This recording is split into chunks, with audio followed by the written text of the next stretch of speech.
And our subject, as we look at the first half, hopefully, of this 20th chapter, Y nuestro is to tema, a consider medida que 5 vemos, aspects esperamos of nosotros la primera apostolic parte de este life, capítulo 20, which should be vamos a considerar 5 aspectos de la vida apostólica que deberían ser representados de forma correcta en la vida eclesial siempre hoy en día. Entonces, si Dios quiere, vamos a cubrir estos 5 aspectos que están en estos versículos. Y el primer aspecto es el siguiente, que el apóstol Pablo tenía objetivos evidentes, metas evidentes al llevar a cabo su misión. Y como hemos visto, él lo hacía todo en oración y en súplica al Señor, pidiendo sabiduría, ayuda y guía. Él trabajaba, obraba por fe. Él nunca diseñaba innovaciones que fueran nuevas para sí mismo, para poder avanzar la obra de Dios. No, más bien obraba siguiendo la palabra de Dios siempre. Y sin embargo, él nunca fue hallado confundido, ¿no? Siempre seguía una rutina metódica, sin esfuerzo. Él constantemente estaba avanzando y estaba siguiendo su llamado, que era evangelizar las regiones gentiles y predicar en las grandes ciudades de antaño, de modo que ellos pudieran ser centros para el esparcimiento del evangelio. Y él nunca se quedaba en un solo lugar por mucho tiempo. Y bueno, él había estado mucho tiempo en Efeso, pero eso fue evidentemente porque estaba funcionando como un centro de esparcimiento del Evangelio. Era un lugar donde se reunía la congregación y la palabra de Dios iba a todas las regiones alrededor. De modo que era necesario que el apóstol permaneciese allí por un cierto periodo de tiempo enseñando, instruyendo, poniendo el ejemplo. Pero lo que pasó allí en el anfiteatro, que Demetrio ocasionó en sus compatriotas, esa fue su señal para poder irse de allí. Él estaba a salvo mientras estaba en Efeso, el Señor lo guardó, pero ahora ya era tiempo para irse. Ellos estaban listos para la obra. La iglesia estaba equipada, estaba completa. Entonces, después de que se terminó el alboroto, llamó Pablo a los discípulos, otra triste despedida. Su vida fue una sucesión de despedidas y les abrazó y se fue a Macedonia. Y después leemos en el versículo 2, cuando ya había ido a esas partes y les había dado muchas exhortaciones, entonces vino a Grecia. Su objetivo era cumplir su comisión y él planeaba. Acuérdense que él escribió a Timoteo, la segunda carta de Timoteo 3:10. Tú sabes mi doctrina, dice, da una lista de cosas y entre ello él incluye mi propósito. ¿Tú has conocido completamente mi propósito? Y el griego significa mi plan, las cosas que yo había determinado hacer. A través de la oración, él decidió que necesitaba visitar en cierto orden ciertas cosas. Él tuvo un plan sensible. A veces por visión Dios se comunicó con él. A veces el Espíritu Santo cambió su camino, cambió su ruta, le desvió, pero Pablo planeaba. Algunas veces vemos en unas supuestas iglesias sanas de forma doctrinal, con las doctrinas que se predican, vemos la reunión de las personas y frecuentemente detectamos hoy en día que no se hace un gran esfuerzo, no hay mucha planeación, no hay una determinación por avanzar con diferentes proyectos para servir al Señor. Yo no estoy hablando de cosas nuevas, no. Eso es algo característico del mundo carismático, siempre tener nuevos trucos y muchas cosas que no están de acuerdo a la palabra de Dios. Yo no me estoy refiriendo a ese tipo de cosas, ¿no? Aún así, tiene que haber una preocupación constante de tener objetivos, metas para poder avanzar, no solamente como iglesia, sino en nuestra vida como creyentes. yo no he sido usado mucho por Dios de una forma significativa para testificar en la comunidad o en alguna otra parte por algún tiempo. Debo orar, debo volver a este plan y tengo que estar disponible al Señor como individuo y como iglesia. Eso tiene que ser así. Mira cómo está aquí la iglesia apostólica. Una de las características con el apóstol Pablo es que él tenía planes constantes y propósitos. Y lo vemos en el capítulo 19, el capítulo anterior, versículo 21, donde dice, después de que estas cosas terminaron, Pablo se propuso en el Espíritu, él oró evidentemente, se conducía como un hombre cristiano. Cuando había pasado por Macedonia y Acaya, ese era su plan, después ir allí y después ir a Jerusalén. Él tenía que hacer eso para poder acompañar la ofrenda que se había organizado. Había problemas y dificultades y hambruna en Jerusalén, y entonces Pablo había alentado a las iglesias gentiles a poder tener esta ofrenda y ayudarles. Y esta ofrenda en particular, durante 2 años, las iglesias señalaron a diferentes personas para que pudieran llevar estas cosas y Pablo iría con ellos para ministrar en Jerusalén, ayudarles y también para llevar la ofrenda de las iglesias gentiles. Y después en este capítulo 19, versículo 21, después que yo estuve allí, que haya estado allí, me será necesario ver también a Roma. No es que fuera a estar como de turista, no. Había allí una iglesia que ya había tenido ahí cierto tiempo y las personas de Roma estaban en el día de Pentecostés, se habían llevado de vuelta el Evangelio y muchos gentiles habían sido convertidos. Sin embargo, Pablo era el apóstol señalado para los gentiles y él tenía el deseo de ir allí y enseñarles y predicarles y asegurarse que todo estaba siendo llevado a cabo como tenía que hacerse y a exhortar y alentar. Y vemos aquí el plan que él tenía. Él tenía diferentes lugares a su cargo, estas grandes ciudades ahí en Grecia y después en última instancia Roma. Y él planeaba por adelantado, versículo 22 del capítulo 19, y enviando a Macedonia a 2 de los que le ayudaban o ministraban allí, 2 de los que predicaban junto con él, Timoteo y Erasto, él se quedó por algún tiempo en Asia. Y vamos a ver un poco más de esto a medida que avanza el estudio en este libro.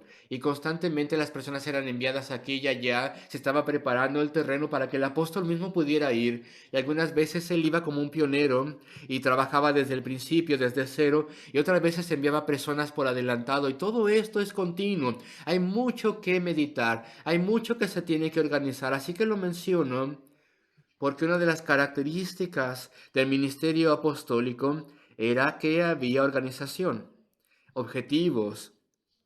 No solamente estaban descansando, simplemente asegurándose que lo más básico se llevaba a cabo y nada más, ¿no? Tenemos que reflejar esto también en la iglesia. Y puedo ir a la segunda carta de Corintios, capítulo 2, por un momento, y quiero mostrarles un poco más al respecto de esto, segunda de los Corintios 2:12. El apóstol habla al respecto de que él tuvo que irse de Efeso a Troas, o esa era su intención.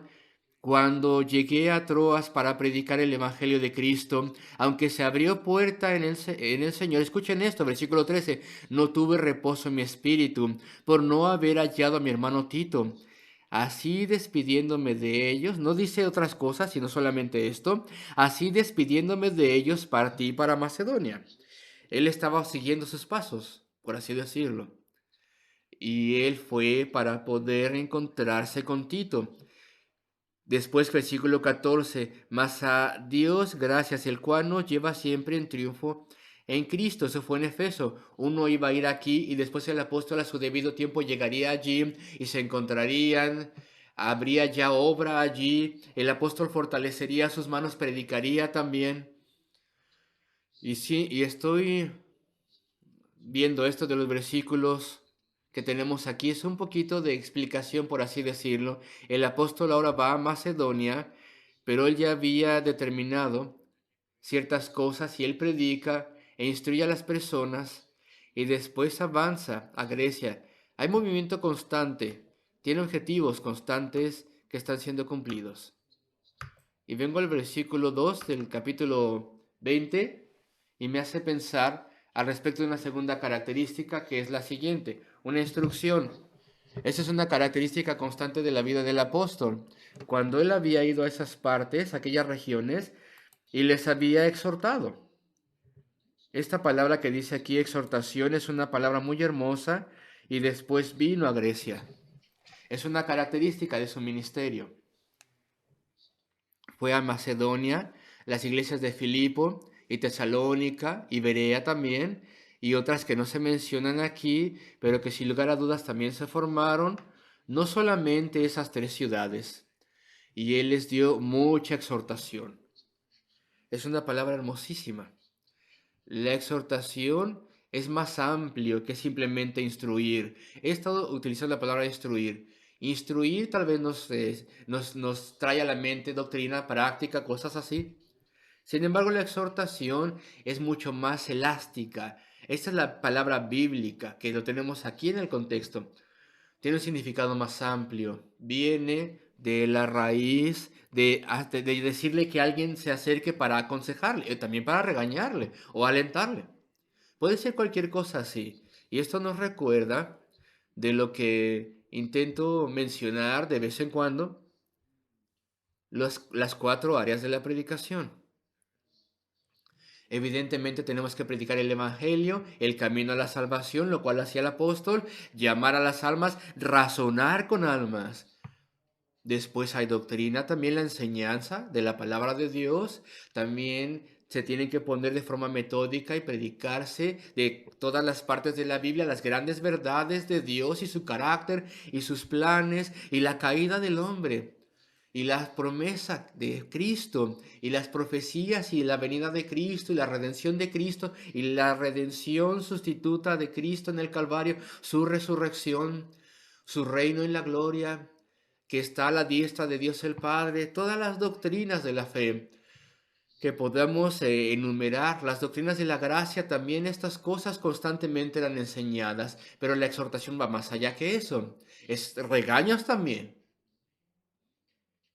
aliento también, los unos a los otros. En la predicación hay constante aliento y también hay referencia a la conducta y cómo necesitamos avanzar y cómo podemos avanzar y cómo podemos lograr estas cosas con la ayuda de Dios. Todas estas cosas están cubiertas aquí. Y hay otro aspecto también de la exhortación que verdaderamente viene bajo el título del aliento, y es predicar la gloria de la verdad y de Cristo, de modo que los corazones sean alentados y las personas puedan tener cierto sentido del cielo, por así decirlo, y puedan ver un poco de la grandeza de Dios y la amabilidad de Cristo, que puedan sentir un poco de las bendiciones de la salvación. Y el predicador debe buscar levantar a las personas. Y sí, podemos tener un poco de entendimiento de estas cosas y esto hace que las personas glorifiquen a Dios, y cualquiera de estas cosas pueden dejarse a un lado, y frecuentemente 1 o 2 aspectos de la predicación se dejan a un lado. Frecuentemente la predicación del Evangelio es dejada a un lado. Eso es sorprendente. El fundamento de todas las cosas es el Evangelio.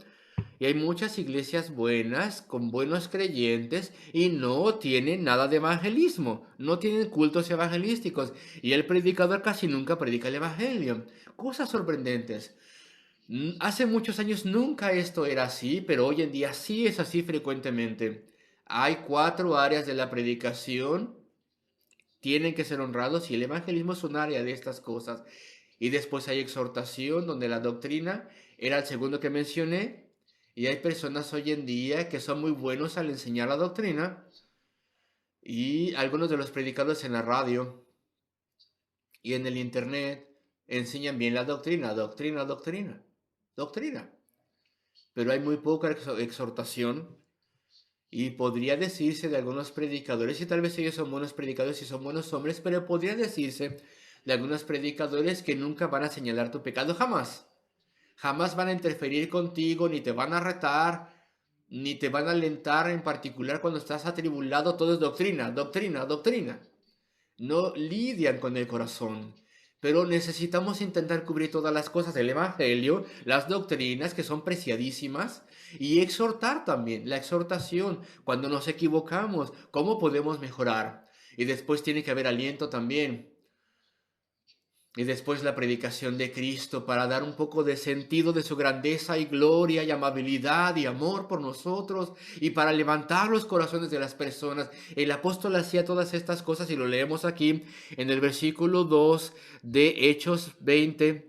Y después de recorrer recorrer aquellas regiones de Macedonia y de exhortarles esta palabra amplia que podemos dividir en estas 4 áreas que mencioné de la predicación. Y esperamos que las personas puedan participar en estas 4 áreas, los que predican. Entonces vino y llegó a Grecia. Tercer encabezado que les quiero dar, el siguiente. Lo vamos a obtener en el versículo 3 aquí. Después de haber estado allí 3 meses. Y dice después aquí, lo que va a introducir el tercer encabezado. La Iglesia Apostólica sabía todo al respecto de los rigores de la vida. Entonces empezamos con los objetivos de Pablo, sus propósitos. Él avanzaba constantemente para poder cumplir su misión. Hablamos al respecto de su instrucción que él daba, las exhortaciones constantemente, sin cansancio, sin fin. A veces volvía a ir a ciertas iglesias, lo vimos ahí en Hechos, y vimos cómo tal vez a veces iba 3 y 4 veces y pasaba tiempo instruyéndoles. Y aquí vemos un poco más de cómo ellos tenían que sostener los rigores de la vida terrenal. Cuando los judíos, siéndole puestas acechanzas por los judíos, para cuando se embarcase para Siria, tomó la decisión de volver por Macedonia. Había un plan de asesinarle. Astutamente lo reporta Lucas aquí. Casi es una cosa factual aquí. Y siéndole puestas acechanzas por los judíos, para cuando se embarcase para Siria, tomó la decisión de volver por Macedonia. Y ahí se termina todo. Pero Lucas, dinos algo más. Esto están planeando asesinarle. ¿Y por qué Lucas tendría que decirnos más? Pues porque desde su punto de vista esto estaba pasando constantemente.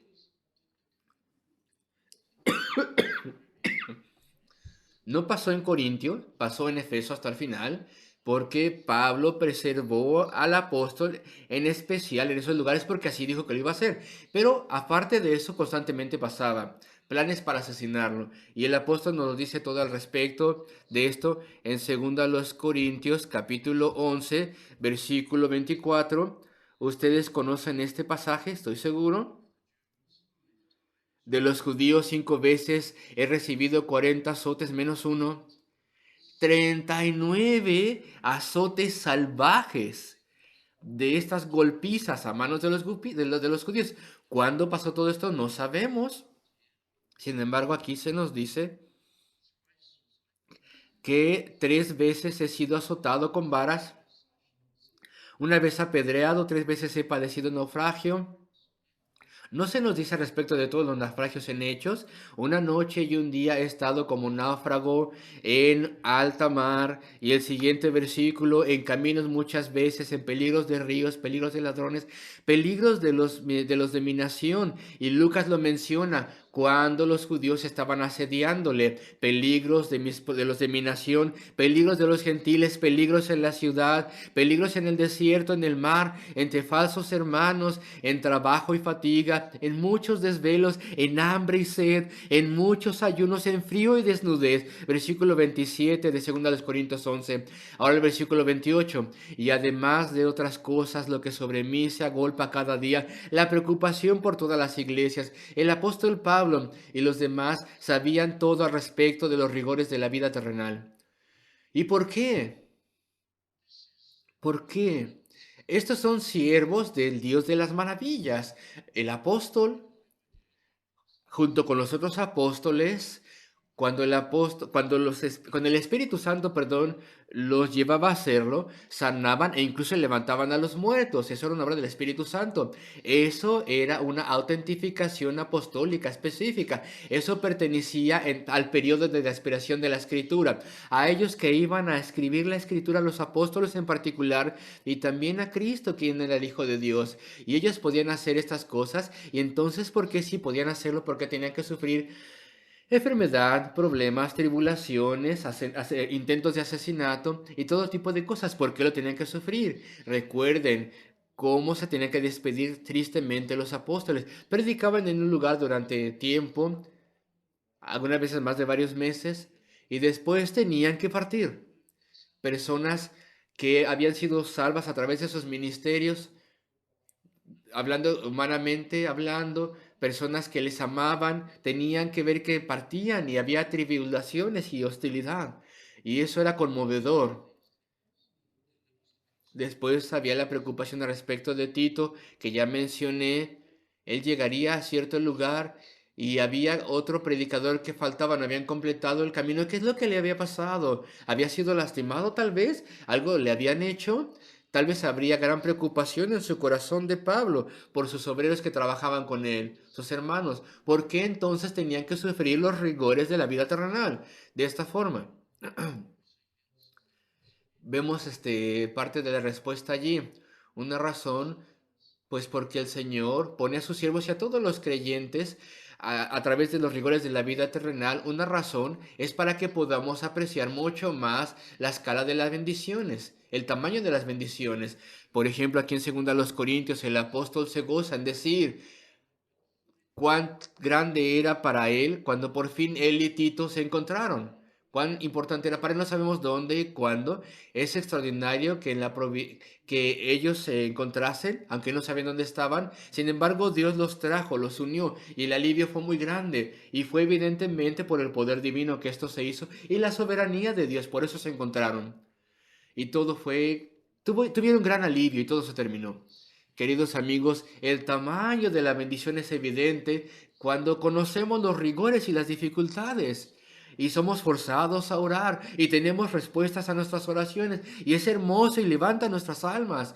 Y hay gran parte de nuestra certeza de salvación que viene de todo esto. Y sin esos rigores no podríamos apreciar las bendiciones especiales y el poder de Dios.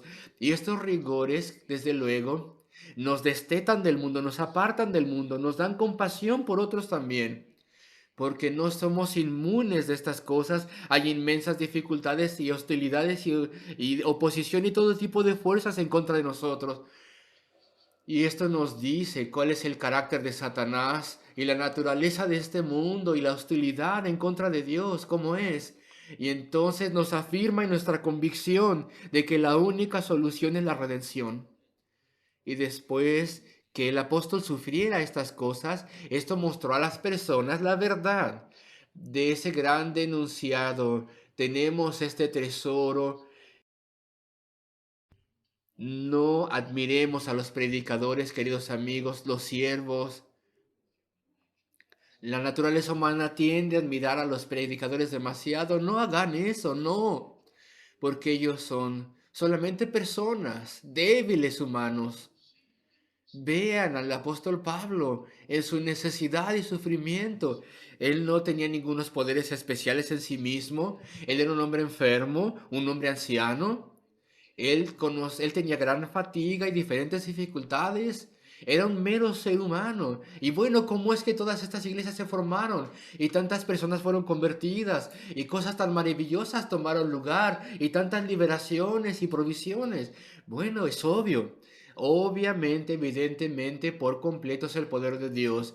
Eso no sería obvio si el apóstol tuviera un caminar tranquilo y todo fuera como oro en sus manos, si todo fuera tranquilo y fácil. Entonces, claro que los cristianos, aquí tenemos realismo. A los cristianos se les deja experimentar los rigores de la vida terrenal, pero oramos y recibimos fortaleza y recibimos bendición y la fe es probada y cómo los cristianos son genuinos se hace evidente. Y les recuerdo constantemente, acuérdense, ¿qué pensaba Satanás de Job?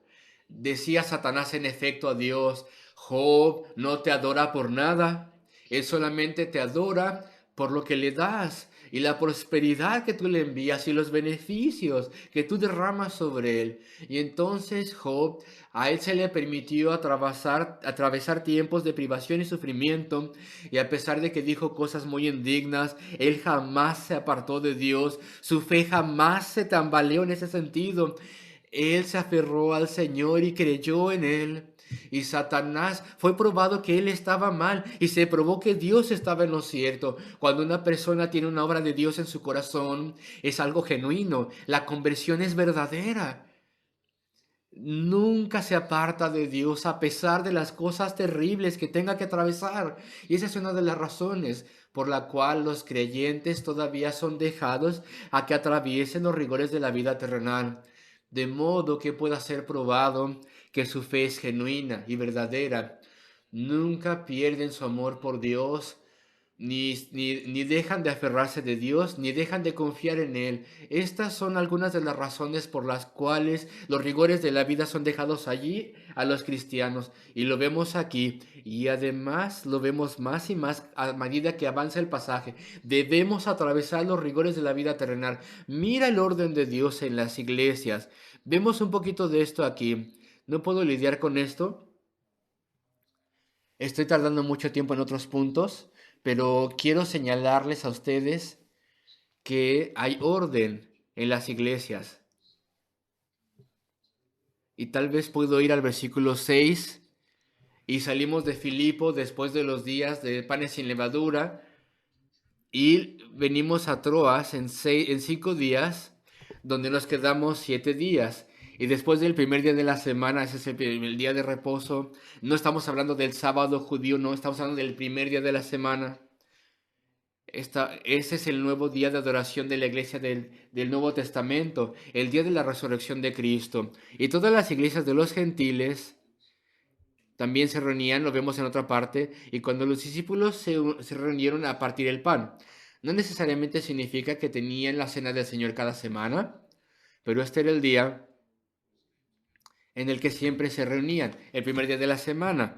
Y sucedía que este fue el día del Señor y se tomaba la cena del Señor en la noche. Y Pablo estaba listo para partir al siguiente día. Y vean ustedes que tenían el día del Señor, tenían un orden. También tenían la cena del Señor. Y tal vez podremos hacer referencia a otros versículos y veremos entonces otros aspectos, pero con toda certeza vemos aquí que el día para predicar es el día del Señor y la cena del Señor, y podemos ver aquí el orden que el apóstol Pablo planeaba en todas las iglesias y lo plantaba así. Diferentes pasajes, por ejemplo, 1 y 2 los Corintios, hace referencia que el apóstol Pablo dijo: y así les ordeno yo, y así lo he ordenado en todas las iglesias.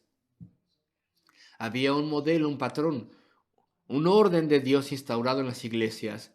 Y me habría gustado mencionar más esto, pero esto a veces es dejado a un lado hoy en día, y me sorprende que hoy en día, y esto es lamentable, leemos al respecto de tantos cristianos que nunca han tenido ninguna instrucción al respecto del día del Señor y no entienden el principio del día de reposo, del día del Señor, y el deber que tenemos para el día del Señor y el énfasis del día del Señor.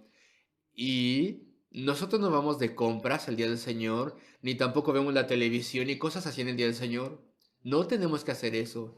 No deberíamos de ir de compras, no tendríamos que hacer diferentes cosas, a menos que sea una advertencia y sea completamente necesario. Pero no escogemos viajar en el día del Señor, no. Ese va a ser mi día para viajar, me voy a ir de vacaciones o tengo un viaje de negocios. Claro que todas estas cosas se rinden a la necesidad verdadera y a obras de misericordia verdadera y emergencias verdaderas, pero de forma normal no planeamos con sangre fría echar a un lado el día del Señor e ignorarlo y olvidarlo, no. Y las personas tendrían que saber esto hoy en día y les digo, es lamentable que haya creyentes que son fervientes, sinceros, que desean obedecer al Señor y ellos nunca han recibido ninguna instrucción al respecto de estas cosas. Eso no habría pasado jamás en los tiempos del Nuevo Testamento. Y vemos cómo esto se refleja en este capítulo, donde el apóstol Pablo va entonces vemos que las cosas son organizadas para que sean hechas como tienen que ser hechas, de acuerdo al deseo y diseño de Dios y a los requisitos que tiene Dios y sus mandamientos. Pero hoy en día todo esto es dejado a un lado.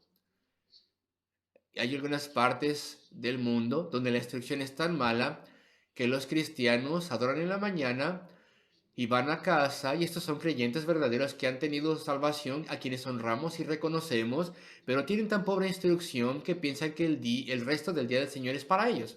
Y tienen un día agradable, y visitas alguna parte de tu familia, te disfrutas, te relajas, y no es el día del Señor.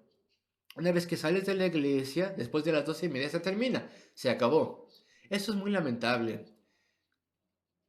Tenemos un pequeño folletito que sería una buena idea revisarlo. Acuérdate del día del Señor se llama. Porque se le puede decir a las personas, estás pecando, pero tal vez alguien no sabe al respecto de ello. Tal vez alguien viene de un lugar donde nunca se le ha explicado qué verdaderamente requiere el Señor en el día del Señor. Así que por favor estudia este folletito, acuérdate del día del Señor para que puedas tener estas bendiciones tan enormes y maravillosas en tu vida. En aquel entonces estas cosas terribles de dejar a un lado el día del Señor no pasaban. Entonces vemos aquí una de las características de las iglesias apostólicas. Todo era hecho correctamente, todo estaba instaurado con orden en las iglesias de acuerdo a los mandamientos de Dios. Y como avanza el tiempo voy a tener que bajar al versículo 8. Y tengo que lidiar con el poder de Dios, hablar de esto. Y este será mi último encabezado esta mañana. El poder de Dios en las iglesias. Ustedes saben al respecto de este evento, estoy seguro. Y había muchas lámparas en el aposento alto donde estaban reunidos, allí en ese edificio en Troas, donde se reunía la iglesia, donde estaban reunidos. ¿Por qué Lucas menciona estas muchas lámparas? Es fascinante, de hecho. Diferentes respuestas se da a esto. Hay muchas personas que son como forensicas al respecto de esto. Dicen, Lucas menciona estas lámparas porque podemos ver que él testificó estas cosas con sus propios ojos, por así decirlo, de modo que vemos que este es un registro verdadero. Puede ser que sea así, pero yo creo que menciona las lámparas por otra razón. Tal vez estas lámparas humeantes de aceite que se usaban en aquel entonces contribuían a la atmósfera en la cual este joven hombre se podía dormir en la ventana y caerse al suelo. Tal vez también, como algunos han señalado, este es un indicio del gran respeto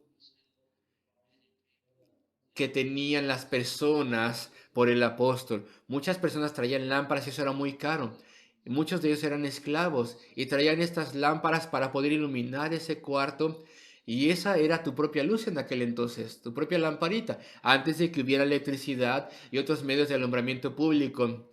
Y esto era un cuarto bien alumbrado, había muchas personas y todos querían poder ver claramente a su amado apóstol que vendría a predicarles.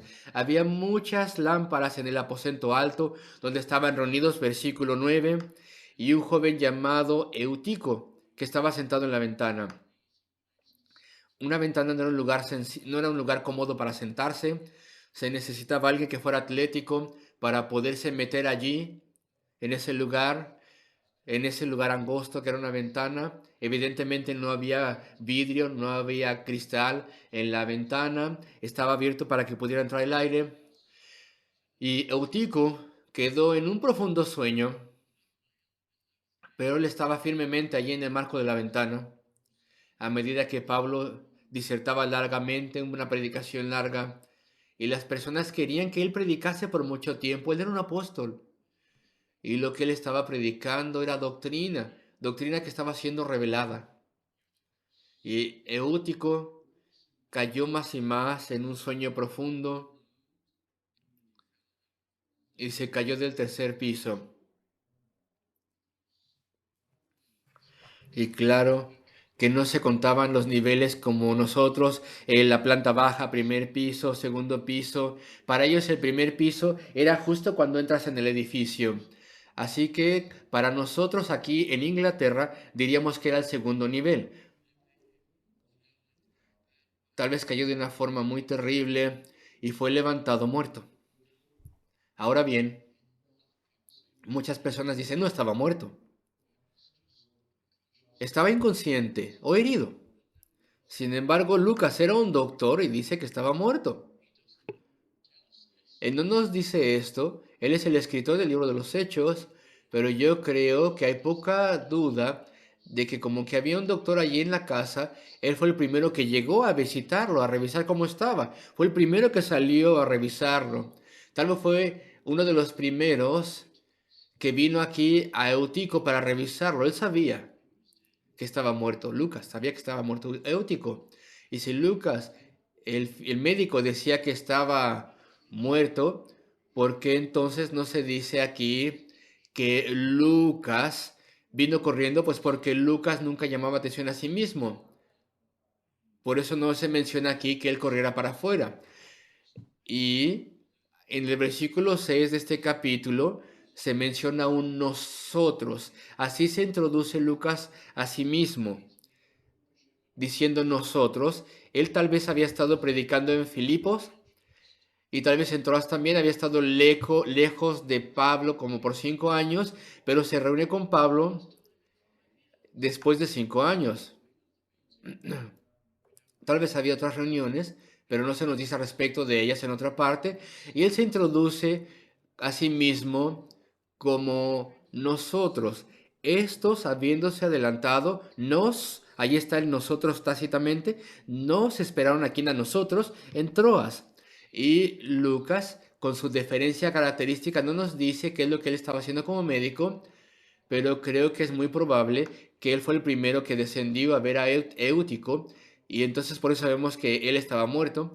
En versículo 10, entonces descendió Pablo y se echó sobre él, como el profeta, ¿no es cierto? Que se extendió sobre el muchacho para que viviese una vez más. Y también como el otro profeta, Elías y Eliseo. Y Pablo hace lo mismo. Y le abraza también, evidentemente él oró, así como los profetas también oraron, Elías y Eliseo.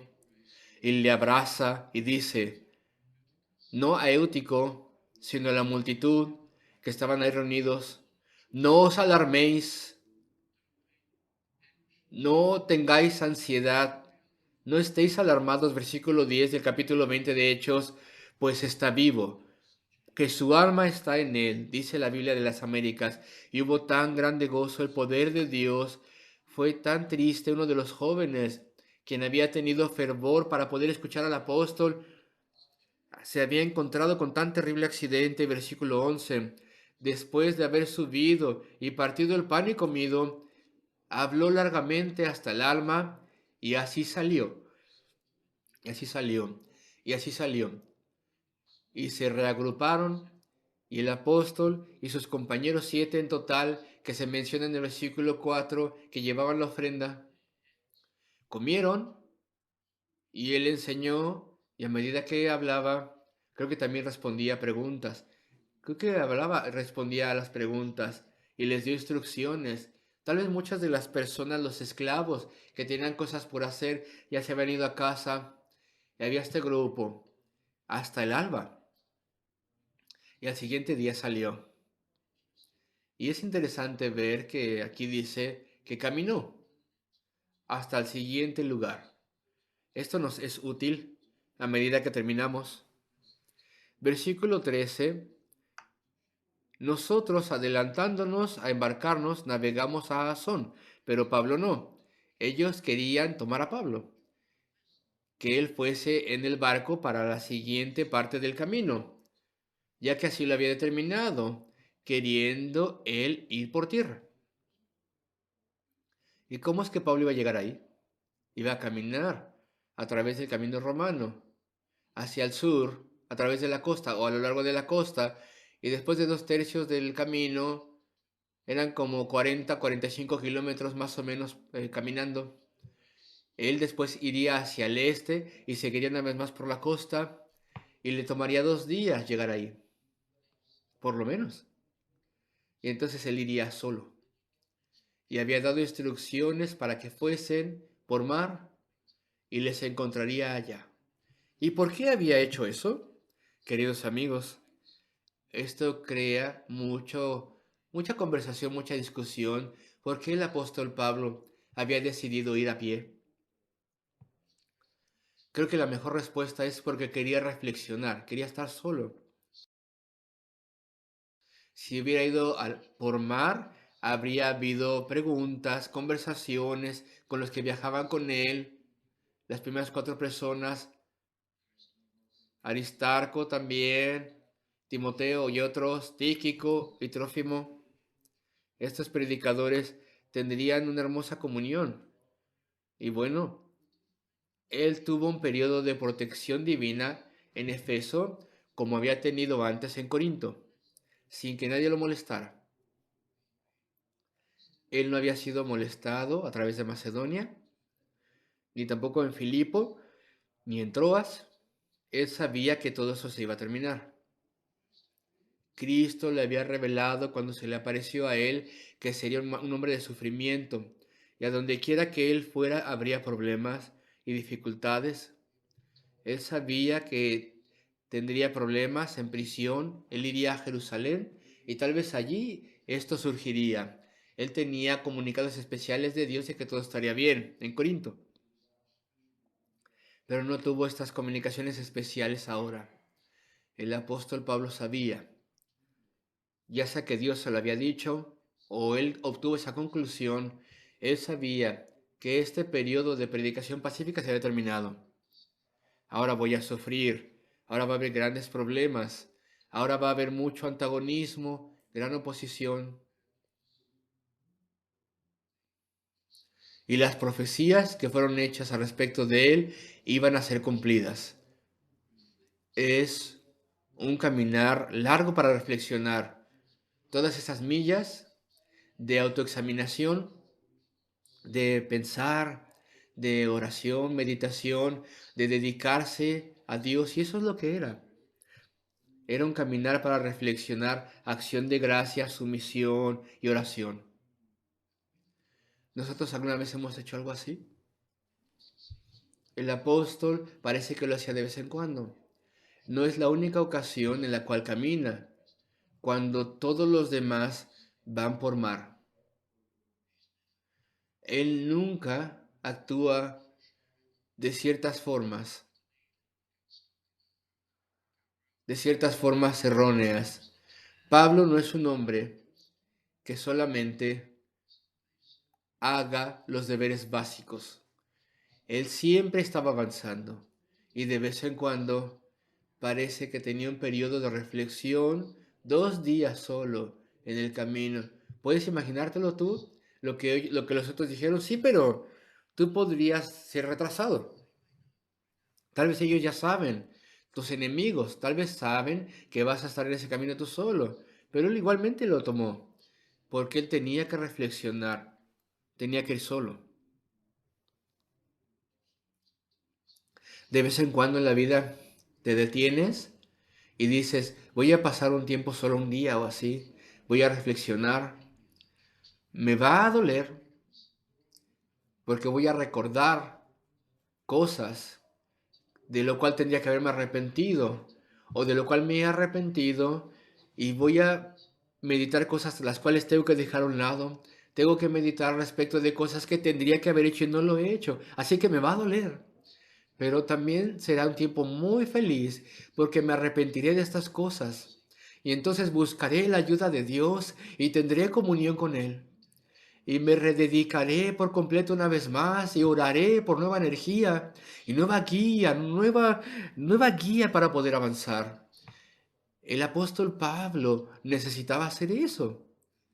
Y si él lo necesitaba, ¿cuánto más todos nosotros necesitamos hacerlo también de vez en cuando?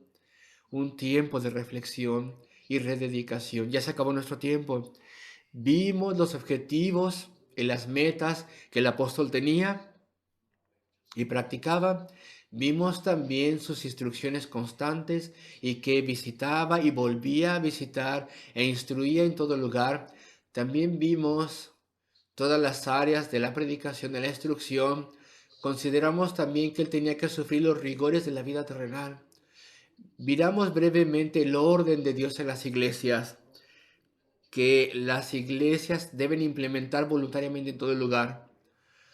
Y también estudiamos este hermoso milagro. Siempre está el poder de Dios.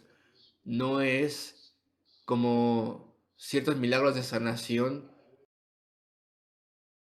De un milagro de sanación hoy en día es algo privado. Tú oras y el Señor te sana. No me da poder a mí en mis dedos para ponerlos en ti y decir cosas maravillosas y sanarte, que me glorifiquen a mí. No. Él responde tus oraciones. Si es su voluntad hacerlo, responde tus oraciones de forma personal y directa. Puede usar un doctor, puede sanarte directamente. Tal vez nunca lo vas a saber, pero sea como sea, sabrás que Él escuchó tu oración. Si es que Él escoge sanarte. Él puede dejarte con el privilegio de llevar cierta enfermedad para ser un testimonio de su gracia y su bondad. Pero tenemos milagros. Cada vez que una persona es convertida, tenemos un milagro. Los tenemos en tantas provisiones y respuestas a nuestras oraciones. Tenemos milagros. Los tenemos en nosotros mismos. Cuando nos damos cuenta a través de la ayuda de Dios que hemos vencido cualquiera que fuera nuestro pecado residual, la avaricia, el orgullo, o una lujuria o codicia incluso, o el mal carácter incluso. Estas son las cosas, objetivos, instrucción, metas, los rigores de la vida terrenal. Todo eso tiene un propósito, el orden de la iglesia en las iglesias, el orden de Dios en las iglesias. ¿Tú vas a la cena del Señor cada que la tenemos? Es la voluntad que tiene Dios para ti, es el orden que Dios tiene en la iglesia. Y el poder de Dios, todas estas cosas son una representación de la iglesia apostólica.